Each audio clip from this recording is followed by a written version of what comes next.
بسم الله الرحمن الرحيم ربنا إننا سمعنا مناديا ينادي للإيمان أن آمنوا بربكم فآمنا ربنا فاغفر لنا ذنوبنا وكفر عنا سيئاتنا ربنا فاغفر لنا ذنوبنا وكفر عنا سيئاتنا وتوفنا مع الأبرار. أعوذ بالله السميع العليم من الشيطان الرجيم. بسم الله الرحمن الرحيم وبه نستعين. وصلى الله على سيدنا محمد وعلى آله الطيبين الطاهرين. رب اشرح لي صدري ويسر لي أمري واحلل عقدة من لساني يفقه قولي.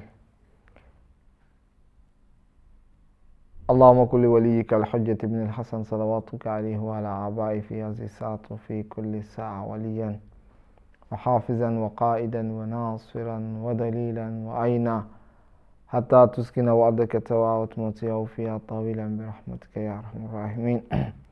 رب اشرح لي صدري ويسر لي أمري واحلل عقدة من لساني يفقه قولي. Au nom d'Allah, le tout miséricordieux, le très miséricordieux, Père et bénédiction sur le noble ses créatures, le saint prophète Mohammed sallallahu alayhi wa sallam, sa sainte famille, ses vertus compagnons, et c'est celles qui suivront sa voie jusqu'au jour de la résurrection. Que Dieu nous aide, qu'il fasse de nous des musulmans vertus, qu'il nous quitte sans cesse sur le droit chemin. Chers frères, chères sœurs, recevez la salutation de paix et de miséricorde qui est assalamu alaikum wa rahmatullahi wa barakatuh. Alors, nous avons en fait le plaisir aujourd'hui sur ce plateau de vous proposer un autre sujet qui est en fait qui fait partie des maux de l'humanité ou de l'être humain. Donc il faut, n'est-ce pas, remédier ou il faut, n'est-ce pas, corriger. Et ce sujet n'est rien d'autre que, n'est-ce pas, ce qu'on appelle en arabe al-ghurur, c'est-à-dire l'arrogance, le fait d'être arrogant. Alors, le fait d'être arrogant, comme vous le savez, est défendu en islam, c'est interdit en islam, comme l'orgueil était interdit, et aussi la vanité. En plus de ces éléments-là, il y a aussi l'arrogance, n'est-ce pas, qui est interdite. Alors, lorsqu'on dit que c'est interdit, le musulman doit faire, n'est-ce pas, son effort afin de s'en éloigner de ça. Alors, d'abord, il y a en fait des questions qui se posent de savoir quelles sont la nature, n'est-ce pas, de l'arrogance. Parce que quand on parle de l'arrogance, il faudrait en fait que l'être humain puisse savoir réellement qu'est-ce que l'arrogance voudrait dire. Alors, pour essayer de déterminer le sens de l'arrogance, il y a en fait un livre qu'on appelle Mufradat al-Raghib al-Isfahani. Dans ce livre, il dit que l'arrogance, c'est en fait, il dit c'est toute chose qui trompe l'être humain et qui le rend, n'est-ce pas, insouciant, que cela soit le matériel ou bien la passion ou, n'est-ce pas, le Satan. C'est-à-dire toute chose qui amène ou qui amènerait l'être humain à l'inconscience ou à l'insouciance. Donc, toute chose qui trompe l'être humain et qui l'amène à l'insouciance, que cette chose-là soit le matériel, c'est-à-dire la fortune, le rang social, que ce soit, n'est-ce pas, la passion ou, n'est-ce pas, le Satan. Parce que vous voyez tous ces éléments-là ont en fait des effets, en fait ce sont des causes qui amèneront l'être humain, n'est-ce pas, à l'arrogance. Alors lorsque l'être humain sait les éléments qui pourront, n'est-ce pas, l'amener à l'arrogance, il faudrait qu'il puisse fournir l'effort afin de s'en éloigner de ces choses-là.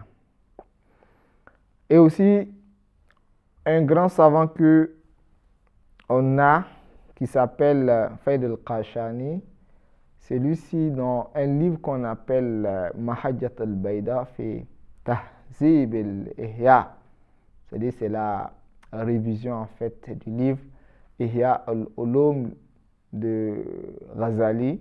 Ghazali a en fait un livre qu'on appelle Ihya al-Ulum. Alors, Faïd al-Qashani, qui est en fait un grand auteur, un grand savant, est venu, il a revu, corrigé, diminuer eux, n'est-ce pas, rajouter, soustraire eux, additionner, n'est-ce pas, des éléments dans ce livre. Et il a nommé ça Mahajjat al-Bayda. Dans Mahajjat al-Bayda, qui est en fait un livre d'éthique, un livre de moralité, et il dit que l'arrogance consiste au fait de s'attacher aux choses qui conviennent avec, n'est-ce pas, l'âme et la passion. C'est-à-dire la passion et, n'est-ce pas, la volonté ou les envies naturelles de l'être humain.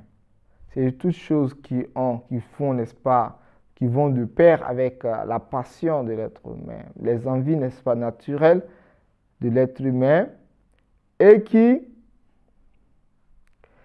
amèneront l'être humain, n'est-ce pas, à l'insouciance ou bien à la tromperie, qui pourront tromper, n'est-ce pas, l'être humain. Et donc, il y a des choses qui sont tout à fait naturelles, mais lorsque tu fais un mauvais usage, cela pourrait, n'est-ce pas, te tromper, cela pourrait, n'est-ce pas, t'amener, n'est-ce pas, à ta perte.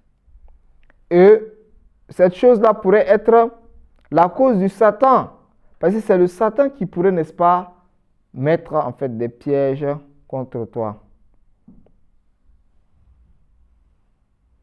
Donc, souvent, celui-ci qui dit, il dit souvent on voit quelqu'un qu'on estime que celui-ci, il est, en fait, c'est une bonne personne, soit en termes physiques ou bien en termes spirituels. Alors que dans le fond, celui-ci n'est pas en fait une bonne personne. Donc, vous voyez donc, c'est en fait, on se base souvent sur l'apparence. Donc, se baser souvent sur l'apparence amènera, n'est-ce pas, l'être humain à l'arrogance.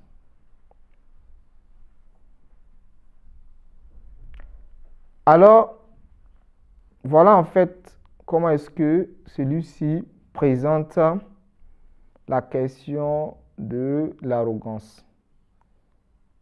Donc, l'être humain devrait faire attention, quand bien même que les choses de la vie d'ici-bas sont tout à fait naturelles, mais pourront, n'est-ce pas, t'amener à l'erreur. Cela pourrait, n'est-ce pas, te tromper. Le Satan pourrait, n'est-ce pas, utiliser ces mêmes éléments-là pour, n'est-ce pas, te tromper. Alors, donc, qu'est-ce qu'il faut faire? Il faudrait que l'être humain fasse beaucoup attention. Alors, lorsque nous essayons de revenir dans les versets coraniques pour essayer de voir, n'est-ce pas, les exemples d'arrogance qui ont été, n'est-ce pas, mis en évidence, nous venons dans Surat Al-A'raf, verset 12. اللهم إني أسألك من بهائك بأبها وكل بهائك بهي اللهم إني أسألك ببهائك كلي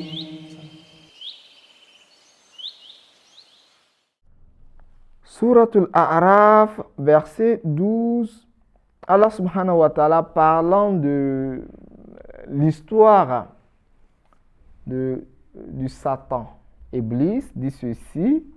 Il dit, Ma manaka alla tasjuda is amartuka. Qala ana khayrun minhu khalaqtani min narin wa khalaqtahu min tinin. Qala fahbit minha fama yakunu laka an tatakabbara fiha fakhruj innaka min as-sagirin. Allah subhanahu wa ta'ala dit ceci à Satan. Il dit, Allah dit, qu'est-ce qui t'a empêché, ou bien qu'est-ce qui t'empêche de te prosterner quand je te l'ai commandé. C'est-à-dire Allah subhanahu wa ta'ala a demandé à Satan ou à Iblis de se prosterner pour notre père Adam alayhi salam. Donc c'est Dieu qui a créé Adam alayhi salam. Il demande à Satan de se prosterner pour celui-là. Allah subhanahu wa ta'ala le demande. Donc le Satan a refusé de se prosterner, de s'humilier pour devant Adam alayhi salam. Il répondit, c'est le Satan qui répond, il dit, je suis meilleur que lui. Voilà où commence, n'est-ce pas, l'arrogance. Donc, lui, il se voit comme une personne supérieure à Adam alayhi salam. Vous voyez? Donc, ce qu'il a comme privilège ont aveuglé, n'est-ce pas, son cœur, ont aveuglé, n'est-ce pas, sa pensée, ont aveuglé, n'est-ce pas, sa raison, de telle sorte que lui, il s'estime plus supérieur qu'Adam. Donc, il n'est pas prêt à accepter les ordres d'Allah subhanahu wa ta'ala, accepter la recommandation de Dieu. C'est Dieu qui te recommande. Alors, lorsque Dieu te recommande, tu n'as pas à dire non que je suis plus supérieur qu'un tel ou qu'une telle. Donc, c'est en fait l'arrogance qui a amené celui-là à refuser les ordres d'Allah subhanahu wa ta'ala. Il dit, tu m'as créé de feu alors que tu l'as créé d'argile. Donc, vous voyez, donc lui s'est dit quoi? Il a été créé à base du feu. Donc, lui, il est plus supérieur que celui-là même qui a été créé à base de l'argile. Donc, c'est là l'arrogance, n'est-ce pas, qui l'a amené à cela. Et Allah dit, descends d'ici, tu n'as pas à t'enfler d'orgueil ici, sors, te voilà parmi les méprisés. Donc, vous voyez, Allah subhanahu wa ta'ala, comme celui-ci a refusé de se prosterner pour Adam, il a chassé de sa miséricorde. Donc, alors que actuellement, la chose qui touche plus l'être humain, c'est en fait ce genre d'arrogance dans le monde moderne. C'est l'arrogance, oui, le Satan a des effets en fait sur nous parce que le musulman ne devrait pas prendre des exemples sur le Satan. Allah subhanahu wa ta'ala dit on a, n'est-ce pas, un modèle à prendre du saint prophète Mohammed sallallahu alayhi wa sallam. Donc c'est notre modèle, c'est celui-là même dont nous devrons avoir, n'est-ce pas, comme un miroir et imiter en fait. Donc nous devrons l'imiter. Par contre, il y a des personnes, eux, c'est en fait le Satan qui est en fait leur référence. Donc l'arrogance. Donc, alors que l'arrogance est quelque chose, n'est-ce pas, de néfaste qu'il faut, n'est-ce pas, rejeter. Alors, lorsque nous revenons même dans l'histoire, n'est-ce pas, des prophètes, nous allons constater qu'il y a des personnes qui n'étaient pas prêtes à accepter les prêches, les recommandations, les ordres des prophètes à cause de l'arrogance. Donc, à cause de l'arrogance, ceux-ci n'étaient pas prêts à accepter les ordres, n'est-ce pas, des prophètes. Voilà pourquoi, lorsque nous venons dans Surat Al-Hud, verset 91, nous verrons ceci. Allah subhanahu wa ta'ala parlant de Shuaib et de son peuple, après que Shuaib a tenté de par la raison, de par les preuves, de par des arguments, appeler son peuple vers Dieu. Donc par argument. Alors, lorsque quelqu'un te vient avec des arguments, quand tu veux l'affronter, affronte-le également avec des arguments. Vous voyez, quand quelqu'un te vient avec des arguments, il ne faudrait pas l'attaquer ou bien l'offenser avec, n'est-ce pas, des mauvaises paroles, avec des armes, comment on appelle, des armes physiques. C'est la parole, c'est les arguments. Donc, il faut aussi argumenter. Alors, ceux-ci, non seulement n'ont pas argumenté, mais ils se sont sabotés, n'est-ce pas, de celui-ci, quand ils se sont vus faibles face, n'est-ce pas, à ce prophète-là. Dans ce sens qu'Allah subhanahu wa ta'ala dit, قالوا يا شعيب ما نفقه كثيرا مما تقول وإنا لنراك فينا ضعيفا ولولا رحتك لرجمناك وما أنت علينا بعزيز. Il dit, oh Shuaib, nous ne comprenons pas grand-chose à ce que tu dis. Parce que ce qu'il dit, il argumente. Il donne des preuves logiques. Donc, comme si tu n'étais pas prêt pour accepter, il dit que nous ne comprenons pas grand-chose de ce que tu dis. Et il y a un adage qui dit, il n'y a pas plus sourd que celui qui refuse, n'est-ce pas, d'entendre. Donc, ceux-ci disent, oh Shuaib, nous ne comprenons pas grand-chose à ce que tu dis.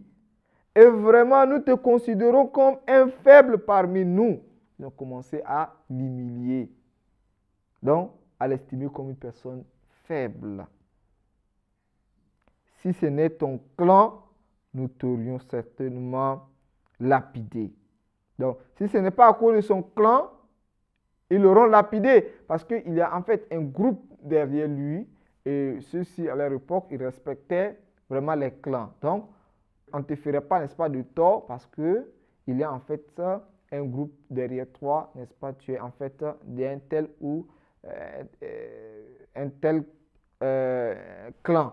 Donc, raison pour laquelle nous ne pouvons pas te lapider. Sinon, nous t'aurons lapidé. Alors, ceux-ci face à Shuaib, il n'avait pas d'argument. Alors, c'est l'arrogance qu'il est. Parce qu'une personne, face à son semblable intellectuel, quand il n'a pas d'argument, sur quoi il se base? Sur, n'est-ce pas, l'arrogance. Alors que l'arrogance n'a pas, n'est-ce pas, d'utilité car ça mène, n'est-ce pas, l'être humain à la perte. Alors, chers frères, chères sœurs, voilà en fait ce que nous avions à dire aujourd'hui, n'est-ce pas, sur la question de l'arrogance. Et la suite de notre entretien viendra, n'est-ce pas, dans l'émission suivante. Wassalamu alaikum wa rahmatullahi wa barakatuh. Allahumma anfa'na bil ilm wa zayyinna bil hilm wa jammilna bil afiyah wa karrimna bit taqwa